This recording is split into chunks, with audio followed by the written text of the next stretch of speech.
But I check at the clock. I don't know. It's clobbering time!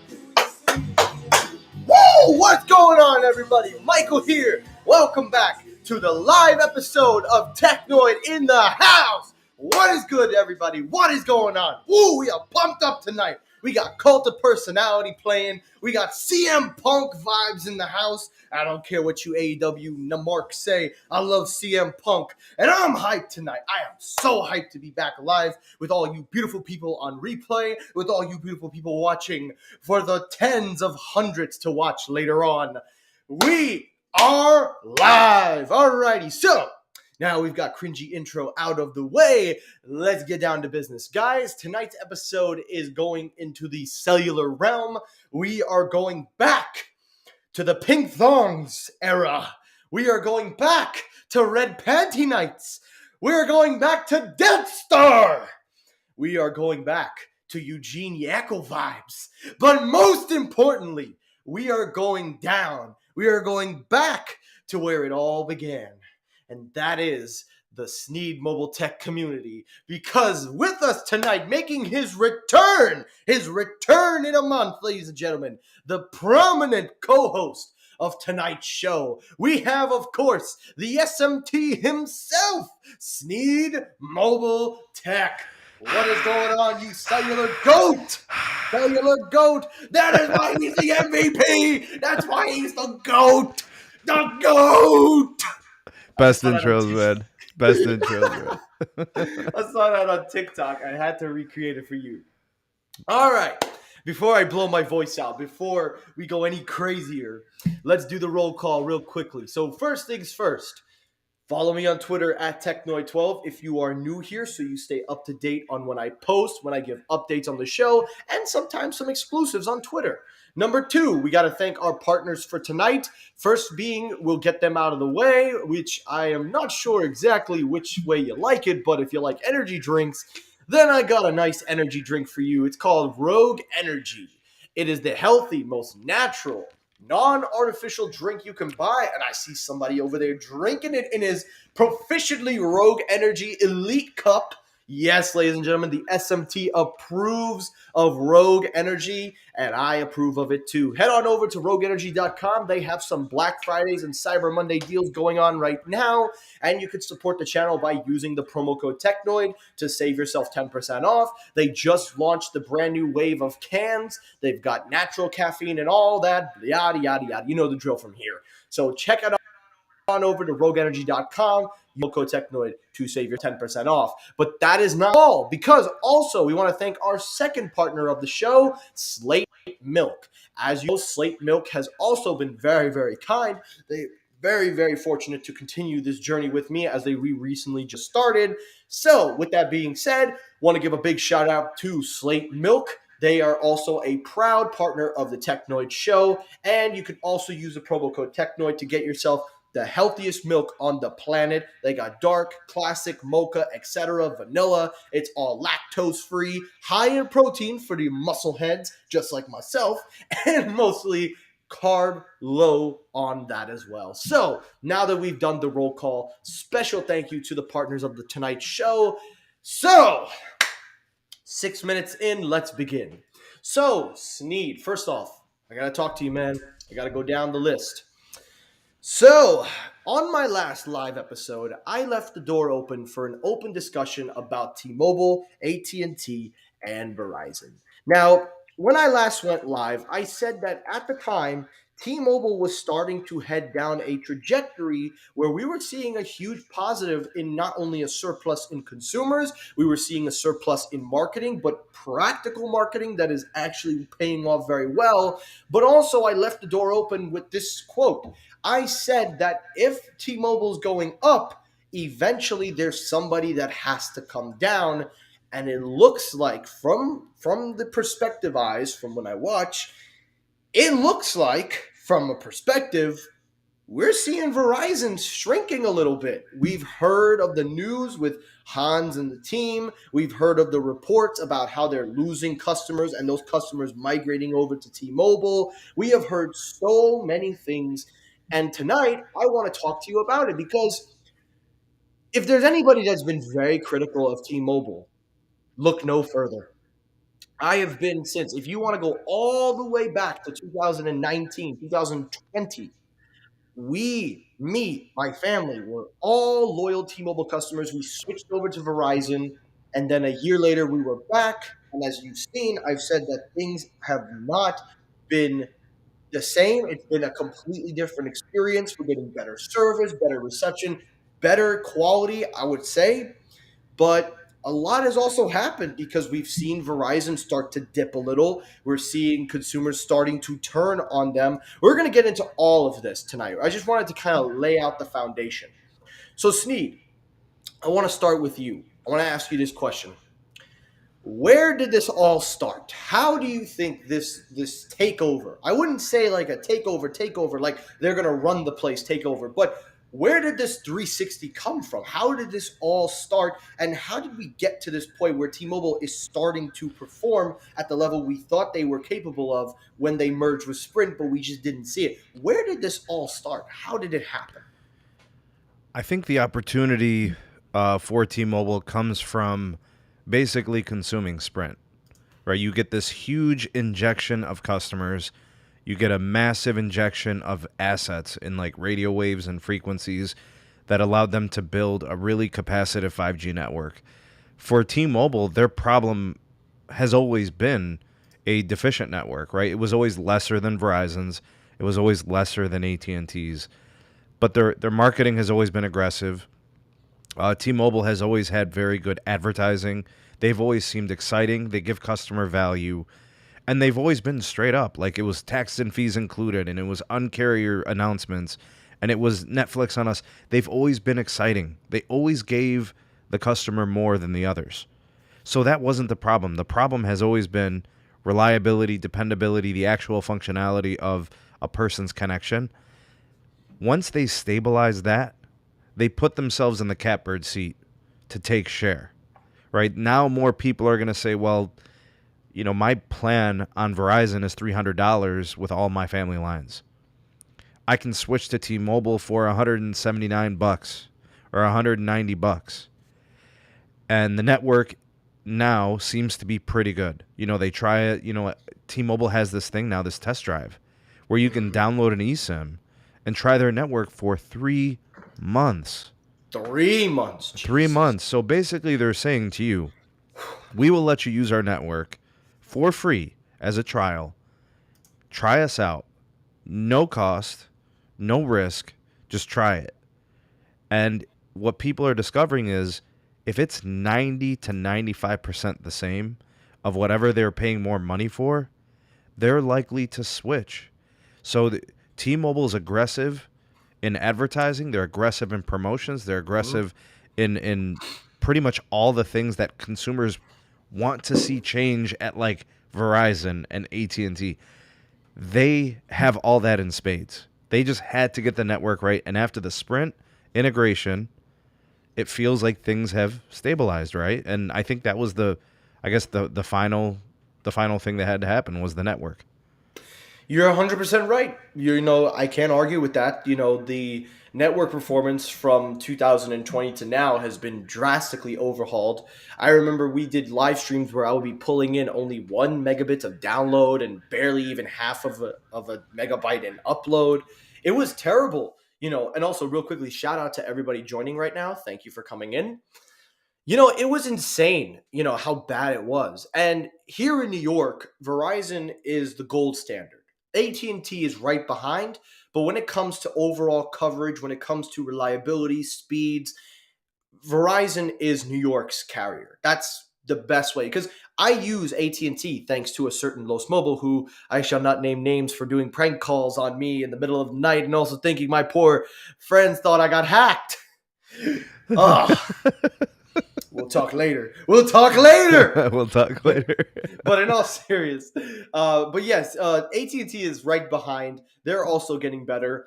But suddenly, all of a sudden, in came T-Mobile after we checked back. And from the difference of what 1 year makes to now, it was incredible. For starters, here in my basement, where I would get no service, I'm getting almost 3 to 4 bars at the top. And it could just be a good segregated band with 5G or just an LTE plus band, which is more for simpler terms. But the fact that I'm able to get coverage in my basement when I was never able to get any coverage, not even on AT&T, that was one plus. Another plus is finding ultra connection sites more frequently. Now, to be fair, Verizon's ultra wideband is hands down bread and butter. It's so much better. Ultra wideband on Verizon's network, mwah, it's like a chef's kiss for the portobello mushrooms on the steak. But the fact that T-Mobile is deploying it like candy and you're getting better speeds up to 100 plus. Now, obviously, to cellular users like me, you, and knowledgeable others, this is not what ultra wideband should be. It should be more in the higher tiers. But just considering it's a better reading, it's a better upgrade than the standard 5G or LTE, I'll take it. I'll Yeah, take it sure. any day over standard. But the main thing that the reason why, and I also pulled this article up because if you guys don't follow their cash flow, and I also cover the business end, they are actually climbing very well in cash flow. They may actually have more cash on hand by the end of the year than they do at the start of the year. Because here's where I want to talk about is the marketing. Now, I've always been very critical of T-Mobile's timing with marketing. We used to argue a year ago they should be putting in the money to the network and take a step back on marketing. We used to criticize them marketing going all out on the Super Bowl. We used to argue with them marketing doing things when their network just was not at that level. However, now the biggest marketing, because you said it perfectly, the network is getting better. It's actually getting a lot more reliable. But the thing that I think, and the reason why they have so much cash flow going in, is because of the current situation of our economy. This was the smartest thing that T-Mobile did. They saw that the competition is raising prices, and for years, T-Mobile had always had this, taxes and fees included, but they never stressed it until August of this year. Until August of this year, and there, get these bots out, ladies and germs. Any of my reliable, get these bots, be gone, bots.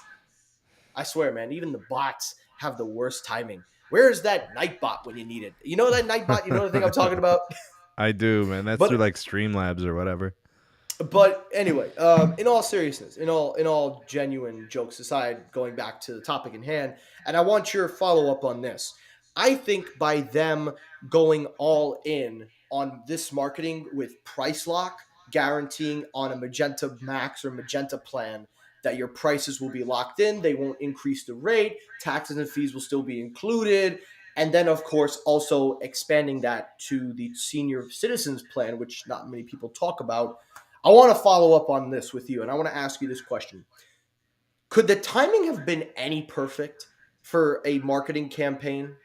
Because look at the status of our economy right now. Look at people's needs and wants changing, and then look at the usage of their cellular device. Name a better time for them to have pulled a trigger on a marketing campaign like Price Lock. Yeah, yeah, that's a good point. The economy's rocky at best, right? It's very choppy waters right now. People are looking at their spending from week to week, month to month. There's probably not much saving going on, right? Mm-hmm. People are probably piling up a little bit of debt, Mm-hmm. just from typical finance standpoint. Now they're going to be buying gifts for the holidays, So, yeah, people are going to be looking for ways to save money. They're probably looking like this at T-Mobile and saying, "Well, I can have confidence in what I'm getting here. I'm not going to be seeing price hikes like at Verizon and AT&T, who have Mm-hmm. proven that they will raise prices. They did it, right? Verizon kind of sort of did it twice. They did it with an administrative fee, and then they did it with legacy plans. AT&T did it with legacy plans. They're capable of raising prices, and it's pretty much just about their margins. It's about their profitability. It's really for the shareholder. It's for the investor. T-Mobile, on the other hand, T-Mobile on the other hand is kind of locked in with respect to the Sprint merger. They can't raise prices on plans. The Mm-hmm. one thing that T-Mobile has effectively done, though, they have raised prices relative to charges. Like they increased the the number of transactions that are going to be subjected to the Service activation charge, fee. service fee, $35. I know Right. about So that. Yes. they went from taking that just on it was like on a few different things. Now it's on everything, right? If you activate home internet, if you activate a hotspot, if you activate a phone, all Hmm. that's $35 no matter what it is on each Yes. line, right? So Hmm. they've had to do those types of things just because as a business, they still Hmm. have to be profitable, they still have to answer to shareholders. But in terms of the marketing, they have marketed the price lock for the rate plans, and that was very smart.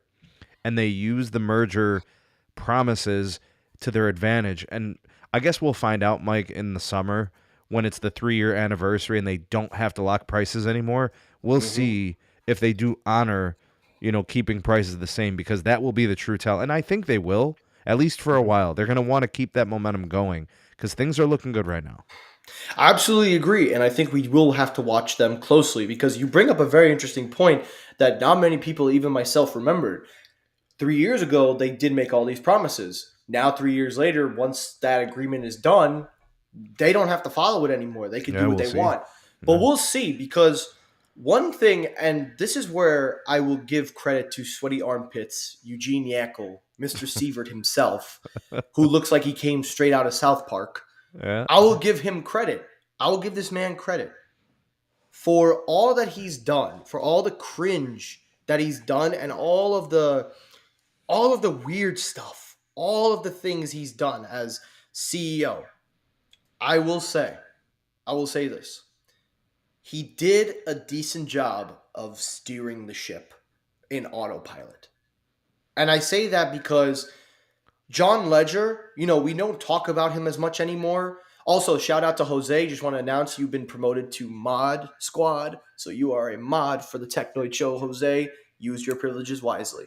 But anyway, I argue the biggest problem with following in the shoes of John Ledger was trying to keep those expectations, to keep those those flow that he brought.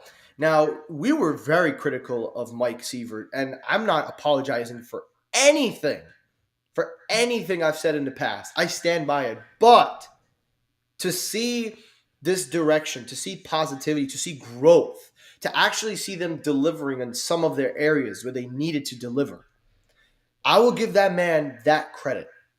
And he's done a very good job of being in the public eye versus what Hans and others do at AT&T.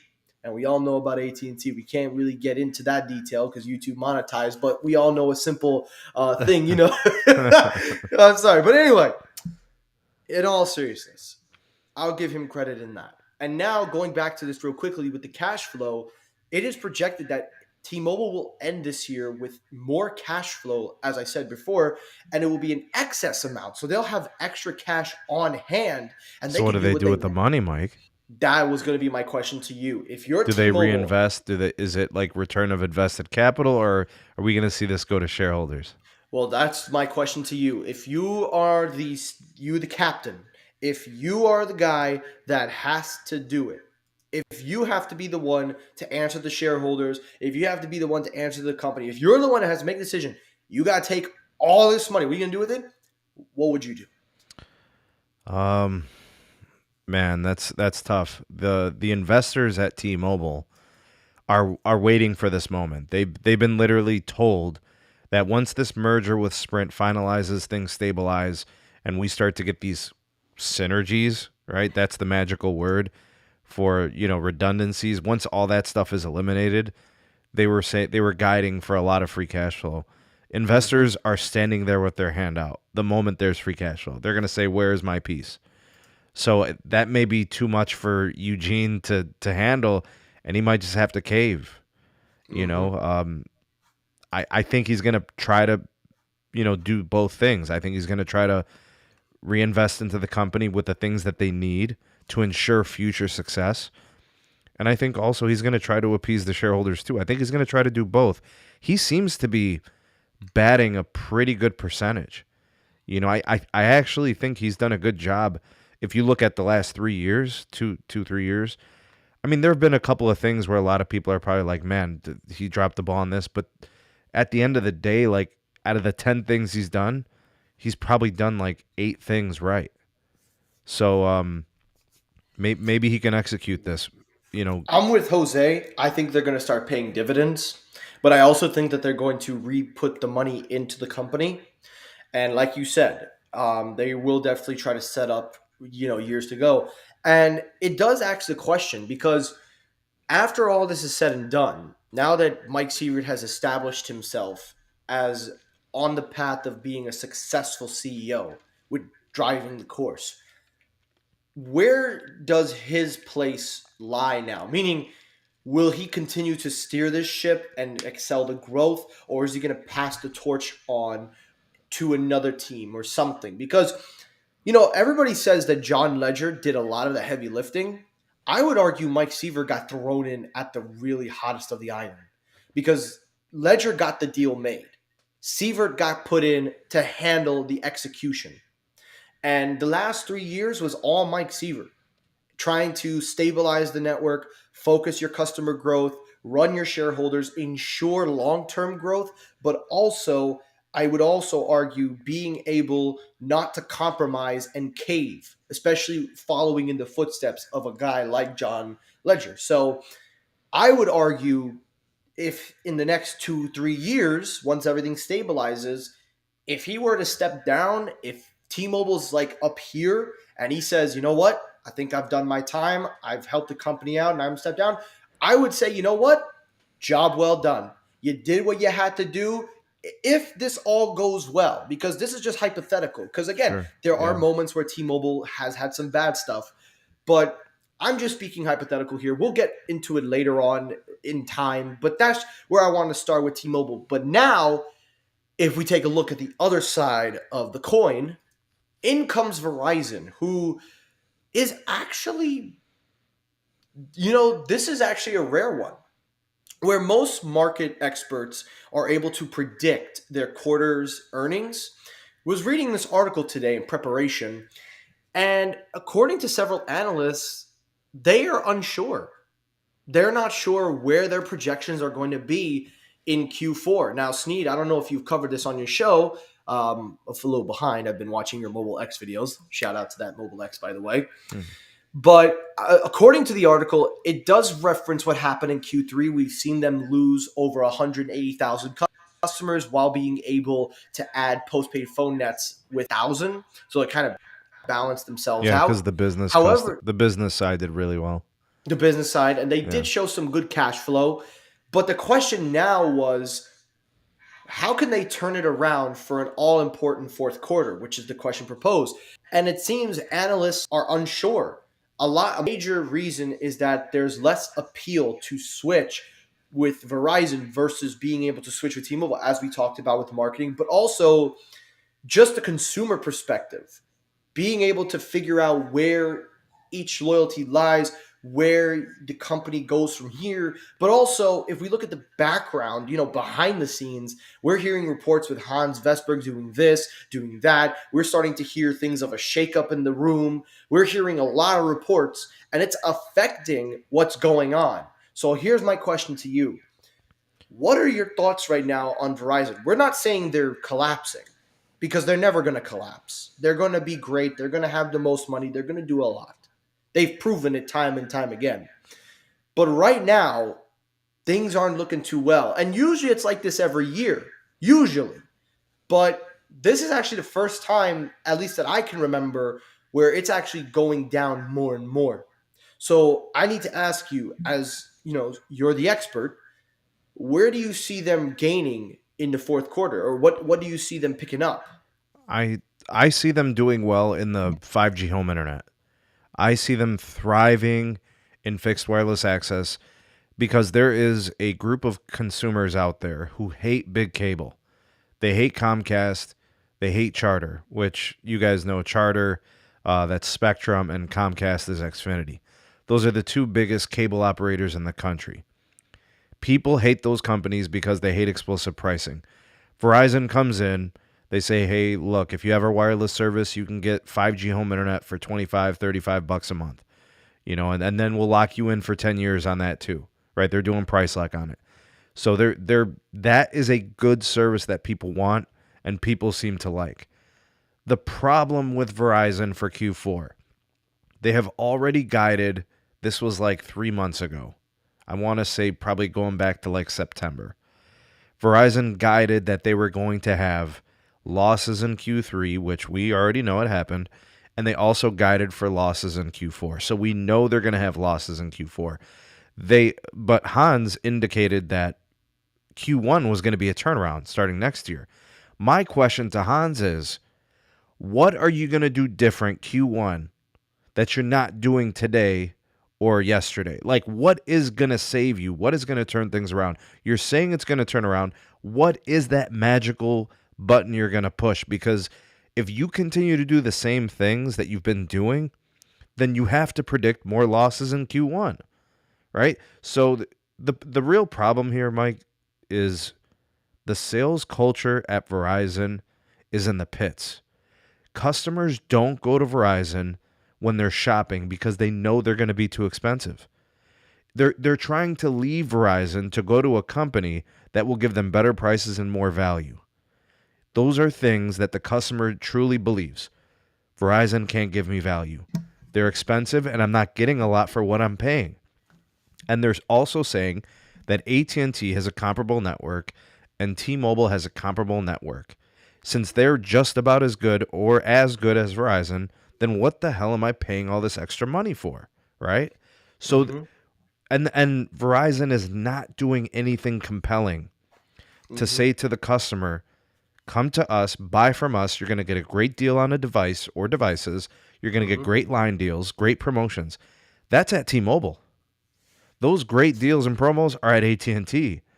Verizon has a negative consumer perception. People are they're crossing off Verizon off their to-do list when they go shopping for wireless.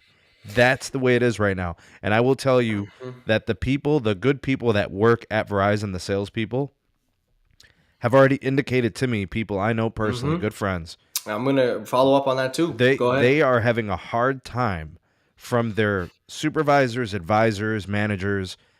They're saying to these people, "Why aren't you selling? What's your problem? Get this together." Blah blah blah. Mm-hmm. Well, these good people were selling before, but now the consumer is speaking. You Yep. need to give the consumer more, or else you have to expect that they're going to leave. Yes, and I can follow up with that because I have one source who is sort of a friend. We've gotten to know each other better. Don't want to give away the person's identity or name, but they work for Verizon in customer relations. And I can tell you, this person has told me many, many times that they do not want to work there. The culture in the store is the same that consumers see. It's boring, depressing. Customer service is more just like there because they're obligated to, not because they want to be there. And they end up hardly selling anything to anyone because of the way their attitude and trained to sell. And this person that told me this, this person has been with the company for over 2 years during the pandemic and after the pandemic. So I agree with you. I think that's the biggest plague right now is their customer relations because when was the last time you heard anyone have a great experience at a Verizon store? When was the last time you heard anyone say, I want to go to the Verizon store. I want to see that person because they did a great job. Better yet, here's another question. When was the last time a Verizon store was able to have the impact of good customer relations? Because it seems from the perception, and I've seen this myself, they don't look too happy to be there. And if they're not happy to be there, why should I be there? And that's what most people see. I'm telling It's you, man, like, it's toxic. Like they're mm-hmm. not happy, and then that's gonna resonate with those customers. They feel it, like you're saying. And it's funny. It's very, very funny because to follow up with Verizon, because Hans has said we think this is going to happen here and there. But, I have to ask this question to Hans. Hans, you went on stage with Tim Cook in 2020. You went Ah, on stage, you talked about the network, you talked about this incredible revolution that it was going to have with 5G. You talked about how Verizon was in the forefront. You talked about how you guys were doing all this. Now, 2 years later, you're telling people, yeah, expect us to fail, but don't worry, we'll be back. how do you go from standing on stage with Tim Apple telling the world you're going to revolutionize with 5G and you're going to be the forefront leader to then turn around and tell people, yeah, we're declining, we're going to fail, but you know what? Don't worry, we'll be back. How do you tell that to your shareholders? If I'm a shareholder and I heard my CEO tell me that we shouldn't expect a growth on our return of the money investment and we got to wait long, I'm selling out right there before the stock opens the next day, before it drops 7 points. That's just me. But real quickly, Austin brought up something. I wanted to highlight what Austin wrote. Austin Tech wrote, Verizon overblew the coverage map and they had to backtrack. And they do it all the time, but this one's a big deal. So I also had another follow-up to ask you, Sneed. Do you think with Verizon, because Verizon, we can't talk bad about them because they have delivered. They have a strong network. They have proven track record. They are a great network. Is the issue the corporate side, the business side, the customer side? Where does this all stem from? Like, what is the driving factor that connects the dots? What is the one thing that is making all of this? And how can they fix it? That's the main question. Can it be fixed, or how can it be fixed? Yeah, so it's basically it's the poor sales culture that resonates throughout the company, because that's going to be from your employees all the way up the ladder, right? All the way up to the CEO. A lot of people don't believe in the vision. They don't believe in the approach. I mean, these people are trying to sell, right? These people are trying to sell phones, upgrade lines, all these different things, renewals and all these with these plans and these installments. And they can't do it because they don't have the resources. Like people are literally calling up Verizon customer care and they're saying, "Look, I'm going to go to Spectrum Mobile. I'm going to go to Xfinity Mobile. I'm going to get the same exact network that you guys are giving me, but I'm going to get it at half the price. What can you do to keep me?" And the poor people at Verizon that work there are basically like, "I can't do anything for you. I don't have, there's no discounts, there's no promotions. I can't do anything to keep you and I want to sell you and I want to keep you, but I can't." They literally can't, right? So, the only thing that's left to do is if Verizon is going to change, they're going to do a U-turn, right? They're literally going to bust the U-turn and they have to change the premium upsell and they have to move to a direction of growth. It just doesn't look like they want to grow on their own. They want to grow. Well, Hans wants to grow through big cable by selling the network to them so they can deal with customers, right? Like, hey, Comcast, Charter, you guys want to use our network? Cool. Here's the charge for a gig of data. Your customer use it. You pay us. They would rather attack AT&T and T-Mobile through big cable, because then big cable has to serve their customers and big cable has to deal with the upgrades and big cable has to run the promotions. Verizon's basically saying, we don't want to be bothered by that. Let's just sell you the network and you guys deal with all the other BS. Yeah. I mean, Verizon's they're even closing stores. They've reduced workforce. They're trying to eliminate overhead as much as possible. They're trying to shrink and consolidate their business. They still want customers, but they want premium customers that are resilient and don't mind paying the premium.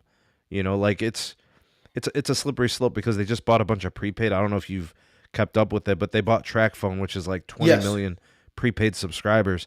Well, they're saying they're going to attack that market really aggressively. So we'll have to see how that plays out, but that's interesting. They want their premium customers on the Verizon postpaid, and then they want to be aggressive and prepaid. But it doesn't seem like they know how to do that because they've been simply just trying to sell an expensive network access. You know what I mean? Yes. So it's weird, And what's funny is we've always said it. Verizon will never lower their prices. They're never going to lower prices, but they'll always sweeten the pot. I think people, and I wanted to highlight this because this is a great point. It's a simple formula: good products with value proposition plans. This is the classic old king of the hill mentality. We're always the biggest and you must be with us. Now customers are saying nope. And what's funny is I bring that up because, and another, Montana writes, Verizon got stuck on the too big to fail mindset. Also changing MVNO deals instead of their own postpaid growth is another important, like you just mentioned. But I also wanted to highlight what I was just about to say. You know how they sweeten the pot? You know, Apple Music, Apple this, Apple that. Well, people are coming around and they're like, we don't want more free stuff. We just want to lower our bill. And we know for a fact that Verizon will never go down that road. But it looks like, based on what we are talking about, it might happen. They may have to do something to like because it's not like they're going to drastically reduce prices. It's not like that's going to happen. But they can't keep sweetening the pot if everyone's saying that's not what we want. You could offer, I'll just say this. You can offer, in my opinion, you can offer me Apple Music, Netflix, Hulu, Disney, ESPN. You can offer me all this in one plan, even Apple One.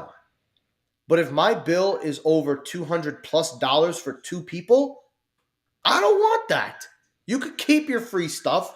I just want a cheaper bill for the two people. But see, that's the thing. They know what it takes to make a customer happy. They're just unwilling to do it because they want what they want. They don't care what you want. Like they operate in the Yep. mindset of we need what we need as a business. What the Yep, that's how consumer businesses needs, work. hey, what the consumer needs, we don't really care that much. Like here's our network, here's what we sell. Look, we're going to keep things premium and expensive, so we're going to sweeten the pot. Hey, have this media, have this extra thing. That's how they justified keeping the prices up, right? They knew the day was going to come where the other carriers were going to start to change things around a little bit with promotions. Mm-hmm. And honestly, like when they responded with the whole like Disney Plus thing and all that, and I mean, it was really good value, and I use all those services, so I'm good with it. But Right I here. could see like the customer, like you're saying, that maybe it doesn't need all of that. They're probably like, well, let me just find a plan that works for me and helps me save some bucks. Yeah. Carlos, shout out to Carlos for coming in. He writes, mark my word, new plans coming. We'll get more. Will be 80 a month with auto pay guaranteed. I'm taking it to the bank. I've seen the new rate plans and 4 lines for $175. See, that's a good deal. 4 lines, 175. And if it's the get more, that's a good bargain, especially if it'll be 80 a month. You know, that's actually doesn't sound that bad, actually. That sounds really good. But we'll keep on top of this. You will cover Verizon. I will definitely be watching and we'll talk more on live. But real quickly, before we wrap up the show, we got two more things to talk about and then we'll wrap it up. You wanted to talk devices? Well, I got some good news for you. It looks like Pixel has found a home run. Oh yeah. They have finally found a home run. The Pixel 7 and 7 Pro numbers have been increasing, and according to the CEO just a few weeks ago, was one of the most highest selling weeks for any Pixel device ever. And now they're saying that the Pixel 7 and 7 Pro have now reached new hardware milestones. Now, if you guys know, I'm very, very critical of Google. Hashtag Team Pixel my ass. Not in that shit. Don't give a crap. Tito for Team Pixel for life. But there is positive, I will commend Google. I will say good things. And this is actually something that I can get behind because I am actually, for once, very, very happy to see that they are succeeding. I am happy to see that they finally have a phone that resonates with everyone. And you, you use the Pixel 7 and the 7 Pro. You could tell me about your experience, and I must ask you, because now that we're seeing some market share getting grabbed up, will they finally be a solid third player? Phone's really good. Camera really really nice. All right, so photography, it's still like the king in my opinion. I think they take great photos. The video is better than last year. That's improved. I think most people would enjoy the video. I still think that the iPhone does a better job with video. I also think the Galaxy is slightly better, but it's improved and it's it's getting there. So generation to generation, we're seeing this phone really starting to evolve. Right, it's turning into a full package device. The operating system is still the strength of the phone itself, right? It's the experience, right? So when someone picks up a Pixel, two things have to happen. Number one, you have to feel immersed in the Pixel experience. It's something you notice, it's something you feel, it's all things Google all the time. The second thing you notice is there are a lot of lifestyle features that make your usage of the phone really enjoyable. Like, Mm-hmm. okay, so one of the things that I do on my channel is like constantly focusing on like cellular, right? And like using your phone as a phone. The call screening, right? That Mm-hmm. feature is great. As well as like things like the transcription and all the stuff that comes with the dictation, and Google Assistant and all that. It's really really convenient. There's so many strong things about this phone.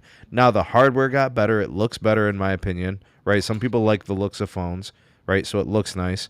I Mm-hmm. think the price point is very good. It's cheaper than a Galaxy. It's cheaper than an iPhone. And in my opinion, it's a better user experience than both of those phones. Both of the phones, like the Galaxies and the iPhones, are more powerful. Right. I still think that the user experience on the Google phone is better than both of those phones. All right, now I don't have I have the 14 Pro Max. The battery life on it is epic. Uh, but I don't like iOS. Like I literally use my iPhone like a phone. It's not an ecosystem vessel for me. The S22 is a buggy experience. I'm so used to using the Google phone that I got on an S22 and I can't stand it. Apps get hung up, apps start to stutter, the camera fails from time to time, YouTube app crashes. I don't know, it's really weird and clunky sometimes. And it's supposed to be this great powerful device, which it is, but yet and still, when I reach for a phone, I always reach for my Pixel. Um, I understand that the cellular, and the video might be better on some other devices, but I look at the phone as a package. I don't look at it as like one thing. This phone just it's so enjoyable and it's such a good value. Like if I can walk into a Google at $600, dude, for a flagship level phone, no phone out on the market at that price point can do the things that this phone could do. And I think that the direction of the Tensor chip Mm-hmm. has a lot of upside. It's going to be doing a lot of cool stuff in the future. This is a damn good set of phones, man. You And know, look, they're not asking for $1,000. yeah, yeah. They're asking for $600 for a 7. They're asking for $900, and they're both on sale with like Black Mm-hmm. Friday and holiday savings. That's You what I get was just about to get to. We're gonna There's pull up the tons of website. value, bro, and We're they're gonna great see. devices. Yeah, We're gonna show them. see how much. So if you get a 7, they're trading right now. There's actually a rumor going around. If you trade in, so I'm gonna put in a phone that I have, like a Note 10 Plus. Let's say I go with a Note 10 Plus. I put all this. Look at the trade in for this phone. Look at how much they'll give you, and then look how much it goes down to. So instead of paying this 599 minus 395 off that phone, you're pretty much paying almost exactly pennies. Pennies. And Yeah, mind you, these this is these a trade-in flagship. promos are good, man. These trade You like know, they're I'm probably gonna actually do I'm probably gonna trade in my 6 Pro for a yeah. 7 and give it to my dad. I might actually go for a 7 Pro. I've been very, very tempted. I have so many phones, but I don't know how to get rid of them. I'm looking at it right now. Even though I probably wouldn't use Can the you SIM trade in card, two use the phones on camera. these things? I don't think so. Don't That would think you be could do sweet two. if you could trade Well, in let's see two what the seven. phones. That would be, yeah, yeah. Let's see what the trade-in value is for a Pro. Let's get an estimate. Let's say you got a Samsung. Let's say you got one of the older, like I said, like me, Note 10 Plus. Let's say it's 512, $400. Six, five, four, $350 for a brand new Google Pixel 7 Pro. You can get this phone for that price. So for me, that's some great value. It's incredible and it's very tempting. I would do it, but I've already got way too many phones. Plus, I have a foldable and I enjoy my foldable, which is something I never thought I'd say in my entire life. But also, Really, I'm just satisfied with the 6A. I think the 6A is a great phone, and it doesn't even act like a mid-range at times. It's actually a very good phone. Nice. But before we end the video, I just wanted to put a spotlight on Blue, and I want to give them some props because despite my negativity and not accepting my brother Tito, what's up, Tito? Tito. Oh, Chad asks an interesting question.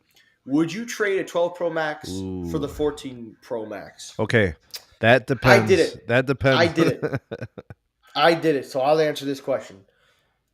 The only reason I did it, the only reason is because I wanted a phone that had obviously a better camera, but I wanted the 120 hertz display. I wanted bigger battery. I didn't care about lightning because I use MagSafe every day. But I also wanted to see the dynamic island. And I got to tell you, from my experience, I love it. You like that feature? Even though even though Android, I prefer a cutout. I prefer the foldable as a better phone. For me, 14 Pro Max has been a great phone every day. I go in the sauna, I go in the gym, I take it to work, and even though the always on display sucks, it's getting better with the firmware update coming soon, which turns off the picture, makes it true always on display. I actually like it. So for me, I would say if you have a 12 Pro Max, it's definitely worth it. But with the rumors of the iPhone 15 now becoming, quote, Ultra, you might want to wait. Because the Ultra is reportedly going to be the one with USB-C. And if iPhones get USB-C, yeah, but you game can over. deal with that as it comes. I mean, just so he's basically asking, is the 14 enough of an upgrade from the 12? So like what happened in 2 years, right? Like you named it. You said the camera got better. Obviously your battery is going to be better cuz you're getting a fresh battery and stuff, but It's just bigger all around. It's just a bigger battery. sure, and the display technology is better. That's an enhancement.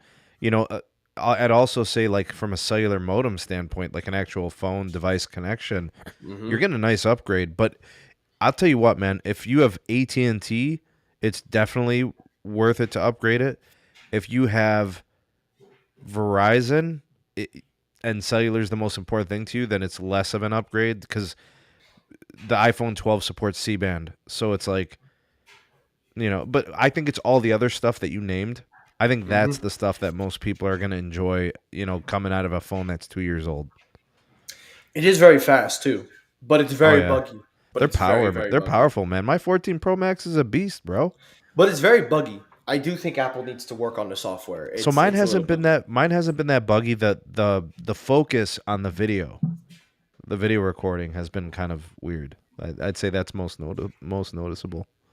Yeah, I've noticed it a little bit. But real quickly, before we end this video, we got one last thing to talk about, and it's in my neck of the woods. Audio.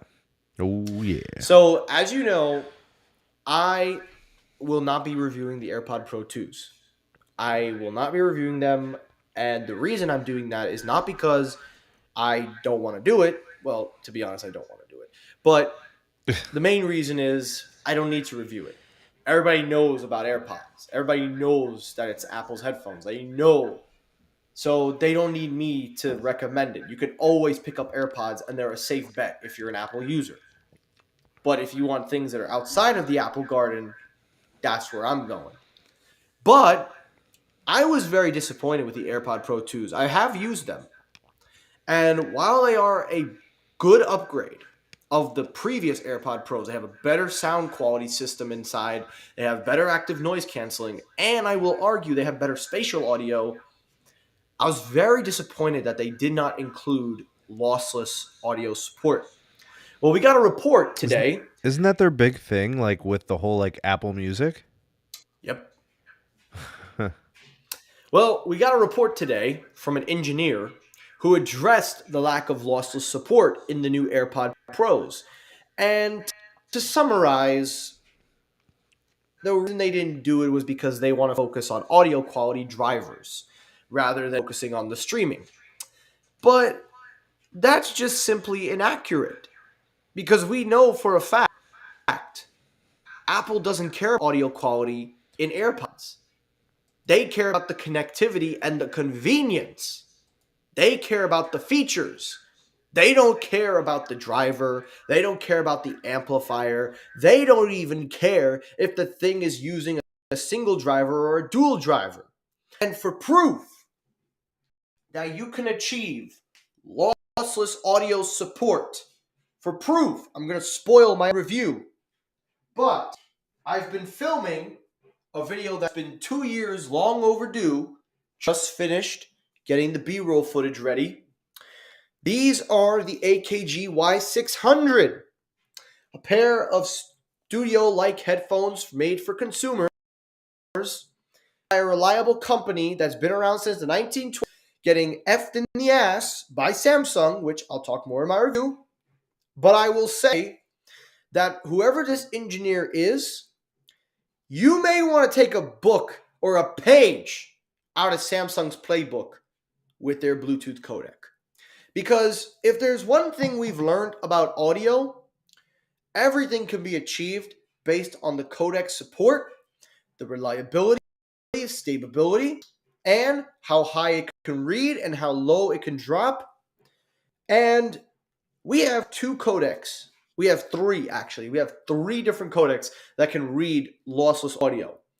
aptX, which is what people still hang on to, but nobody cares about it. I don't see it on headphones anymore, with very few exceptions. You have LDAC, which is what most people are going with, as it is very powerful. It is power hungry, but it's powerful. It does support lossless audio wirelessly. And now, I've been known this, I'll highlight it in my review, Samsung's Seamless Codec, a proprietary codec made only for Samsung devices, but can stream 24-bit, 96 kilohertz lossless audio files maximum. So that means you can achieve high-res lossless audio on a device like that, but the difference with Samsung's and LDAC is that Samsung uses low Bluetooth energy. So they can give high-quality streaming at half of the read, and it's proprietary. So that means Samsung doesn't want to share it. Now, if LDAC was to get less power hungry and drop some of that, that'd be different. So to this engineer, whoever wrote this, or whoever said that Apple cares about audio, you're clearly not right. And you know why you're not right? Because your marketing does the talking for you. What would you like to say, Sneed? And also, shout out to Blaze, good to have you on, Blaze. So I wanted to actually just echo the one thing that you brought up. So I've been using my S22 for my Bluetooth connection in the car, in the Volvo Easy. Mm-hmm. And that was a very nice upgrade of sound quality, like rich sound, really high quality playback, moving away from the iPhone 13 iPhone 13 Pro. So I was using that in the car mostly. And then before that, it was the Pixel 6.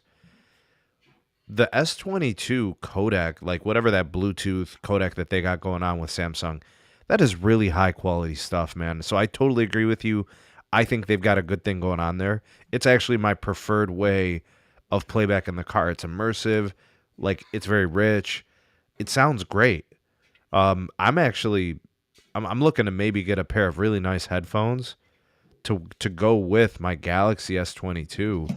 I might just wait for and you were talking about the AKGs, dude. Like these types of high quality, high fidelity sound devices, they kind of make you want to put them on, bro. Like they make you want to use them frequently. And I go in the gym, I'm like you, dude, active. I want to put on headphones. I'm in the office, I'm in the lab working. I'll put on headphones, dude, and I want it to be really high quality and enjoyable. Yeah, and I'll say this. Nothing beats direct connection. Direct connection can never be beat. But the fact that we have solutions made for things like this, it's a nice knowing that we can achieve close to the wired connection. Won't be exact, but it's very close. Well, wired connection's not going to get any better, but Bluetooth can get better, right? Yeah. It's going to improve. The reads get better with Bluetooth 5.3, but I will be doing a review. I am currently finishing this review. These are the AKG Y600s. These are a pair of headphones that came out 2 years ago. What should have been on their website, which, you know what? I'm going to give you guys a little insight on this. I'm spoiling my review, but I'm doing it in the name of entertainment. And I want to show you guys something. So this headphone was a follow-up to the N700 NCM2s. They have better build quality. I'm going to spoil a little bit, but you're going to want to watch my video because I do a lot of testing. They have great sound quality, respectable noise canceling, a nice design, and most importantly, very good battery. But Samsung has done something that they've been doing with their headphones, and that is not release them, or better yet, just not have them in the forefront. Damn. And unfortunately, they have used AKG as a marketing ploy. AKG, a company with legacy audio, they've reduced them to nothing more than sound by AKG on their crappy Galaxy Buds. I don't like Galaxy Buds anymore. I don't. I don't like them because Don't you they're have not much? AKG. You have much more compelling options. You know what I mean? That, but also there are just better overall on the market, Sneed. They're just so much better headphones. Yeah. But Yeah. to be fair, they do have that codec that I was talking about that does give them that edge. But regardless of that, I want to show you guys something. I want to show you all something very, very quick here. Arm's a little sore. But real quickly, before we end this, Samsung, and I just had it the other day, right here. Somewhere hidden in their website, only I was able to find this. Here. They have hidden somewhere on their website this headphone. They have this hidden along Why with are they all. hiding it? Why don't they want to sell? But wait. We're going to get there. But not just that. The older model that I reviewed, the N700 NCM2, the Y600NC, Y400, and Y500, some wired wireless pairs that I didn't even know existed. The N400 are nowhere to be found. And then if you do manage to find this website, and if you do manage to want to buy this, look where it sends you.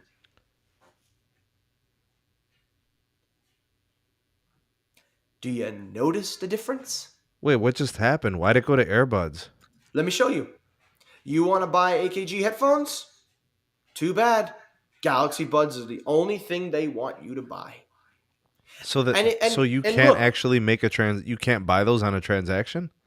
you can't. And if you look up A on the Samsung website, the only AKG headphone for sale is the Y100. Go to product, nothing. So that's my point. And that's why I'm going to talk about it in my review. So where are you gonna go? You gonna go to eBay? What are you supposed to do? That's how I found these. That's how I got them. Brand new, sealed, never Off used. eBay. For $80. Wow. And these retailed for $250 to $300 2 years You ago. found them brand new? I'll even pull up the. Oh, that's awesome, dude. I will say this because I want to save something for my review. I'll say this. The seller who's selling them is Harman. And Harman owns AKG. And Harman is owned Samsung. So they are selling them Indirectly but they're through another just- channel or whatever?